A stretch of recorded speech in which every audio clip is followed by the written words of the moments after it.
খুব তীব্র কণ্ঠে আরজি করের ঘটনার প্রতিবাদ জানাচ্ছি।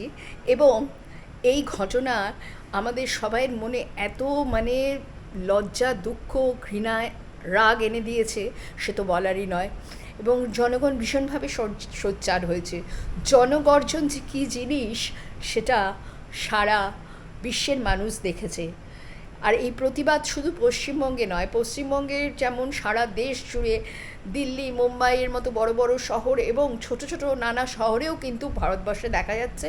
শুধু তাই নয়, বিদেশের মাটিতে, বিদেশেও আমাদের যেসব বন্ধুরা থাকেন, আত্মীয়স্বজনরা থাকেন, আমরা দেখছি, খবরেও দেখাচ্ছে, সবাই কিন্তু তীব্রভাবে এই ঘটনার প্রতিবাদ জানাচ্ছে। প্রশাসনকে অনেক অনেক শক্ত হতে হবে।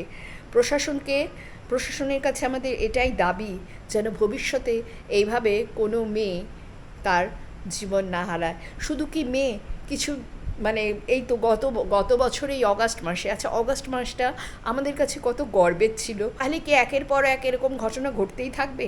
এবং আমার এক খুব ঘনিষ্ঠ একজন মেডিকেল ছাত্রী আমাকে বলেছেন যে তাদের সুরক্ষা নাকি তলানিতে গিয়ে ঠেকেছে।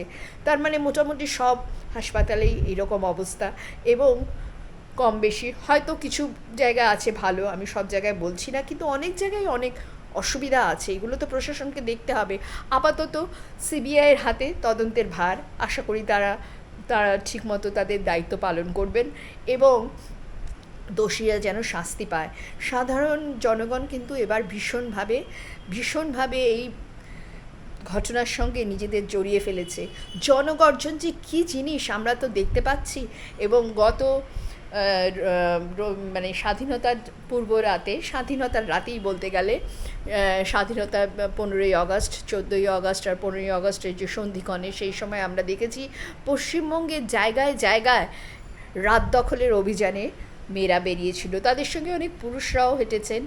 আমার এরিয়া বেহালা পর্ণশ্রীতেও স্বাভাবিকভাবে মহিলারা জড়ো হয়েছিলেন এবং পর্ণশ্রী পোস্ট অফিস থেকে বেহালা থানা পর্যন্ত তারা গেছেন। এবং ছোট ছোট শিশুরা এবং যে সমস্ত বৃদ্ধারা চলতে পারেন না, পায়ে তাদের ভীষণ সমস্যা, হাঁটতে হয়তো তারা ঠিকমতো চলতে পারেন না, হুইল চেয়ারে করে হলেও যেভাবে হোক এসে তারা কিন্তু এই রাস্তার এই মিছিলে নেমেছে। এবং সাধারণ মানুষ তীব্রভাবে এর বিরোধিতা করছে। যে ঘটনা এত নিন্দনীয়, একজন ডাক্তারনি সমাজের পরম বন্ধু, এবং করোনার সময় আমরা দেখেছি তারা কিভাবে আমাদের সাহায্য করেছে। আমাদের এটাই দেখতে হবে যেন কোনো মানুষ, কোনো মেয়েই হোক বা কোনো ছেলেই হোক, এইভাবে তাদের জীবন না হারায়। তবে আমাদের দোষ একটা জায়গায় হয়ে যায়, আসলে আমরা তো সাধারণ মানুষ, আমাদের হয়তো নিজেদের জীবন নিয়ে অনেকটা বেশি আমাদের ভাবতে হয়, নিজেদের রুজি রোজগার। কিন্তু এবার কিন্তু জনগণ ভীষণ রকমভাবে এর সাথে, আন্দোলনের সাথে জড়িয়ে গেছে এবং তারা চাইছে দোষীদের শাস্তি হোক।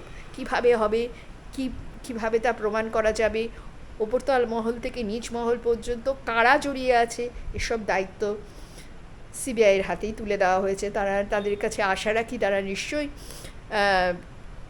ঠিক খুঁজে বার করতে পারবেন আসল দোষীদের। একটা সরকারি চাকরি বা একটা লার্জ অ্যামাউন্ট অফ মানি কিন্তু কখনোই একজনের জীবনের পরিপূরক হতে পারে না। যে চলে গেছে সে চলে গেছে, এ কথা যেমন সত্যি, কিন্তু সেই সঙ্গে আর কাউকে যেন শুধু এইভাবে বললে বোধহয় কম বলা হবে, নৃশংসভাবে, মানে এত বিচ্ছিরিভাবে তাকে মারা হয়েছে।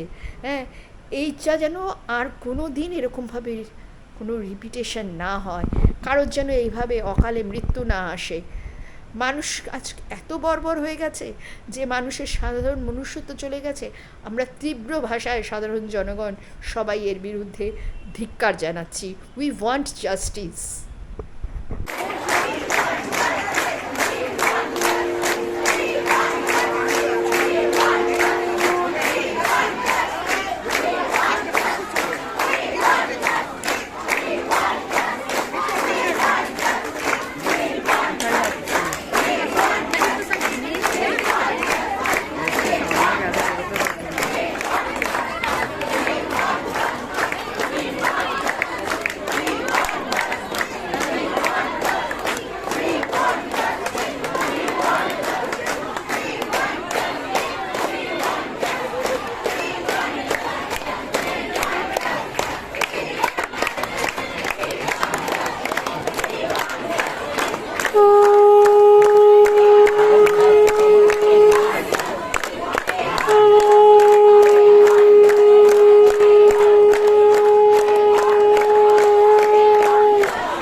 আমার সাথে বিশেষভাবে পরিচিত বিশিষ্ট নাট্যকর্মী শ্রীমতী পাপিয়া রায় একটি প্রতিবাদী স্লোগান লিখেছেন।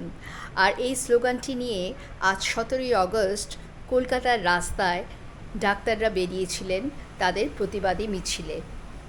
পাপিয়ার স্লোগানটি হলো, শুনছ নাকি তিলোত্তমা, কাঁপছে ঘাতক, জ্বলছে আগুন, খুলব মুখোশ এবার তোদের, দেখবি নাকি শক্তি কেমন। স্যালুট জানাই পাপিয়াকে এরকম একটা প্রতিবাদী স্লোগান সমাজকে উপহার দেওয়ার জন্য।